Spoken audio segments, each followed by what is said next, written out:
တော့သူကကို့မလို့အတော့လို့ပြစ်ထားခဲ့ရင်ဆက်ပြီးတော့မတွေ့ခဲ့နဲ့ပေါ့နော်အဲ့လိုမျိုးပုံစံမျိုးကျွန်တော်တကယ်ချင်းကျွန်တော်နည်းနည်းပြောနေကြပါတော့သူတစ်ချက်သူကတော့ကို့မလို့ချင်တာဘာလို့ကိုကသူဆက်တွေ့ခဲ့နေမှာဟုတ်တယ်မလားအဲ့တော့သူကကို့မလို့ချင်ဘူးဆိုရင်အတွေ့မနေပါနဲ့ကို့သူထက်ချစ်တယ်လို့ကို့တကယ် site တွေကအချိန်နဲ့ရောက်လာနေမှာမဟုတ်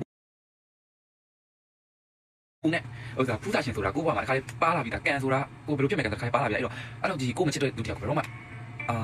ဖက်တွေ့နေပေါ့နော်ကို့တကယ်ချစ်တယ်လို့တစ်ချိန်ကျရောက်လာမှာပါခင်ဗျာအဲ့လိုပဲပေါ့နော်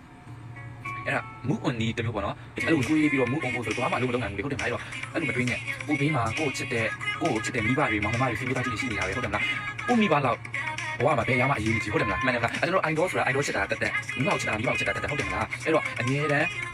မိဘကိုတွေးပြီးပါကိုဘေးမှာကိုမိဘတွေရှိနေတဲ့၍ဘယ်သူမှကိုလိုပြောမလို့ငါ့ကိုချစ်ပြီးပါအတင်းချစ်ယူရမလို့ဗျာပြောပြတာကိုဘေးမှာကိုမိဘကိုမောင်နှမရှိနေတဲ့ညအတွက်ရှိနေတဲ့၍ကာလာတော့ဘယ်လိုပြောမလဲပေါ့နော်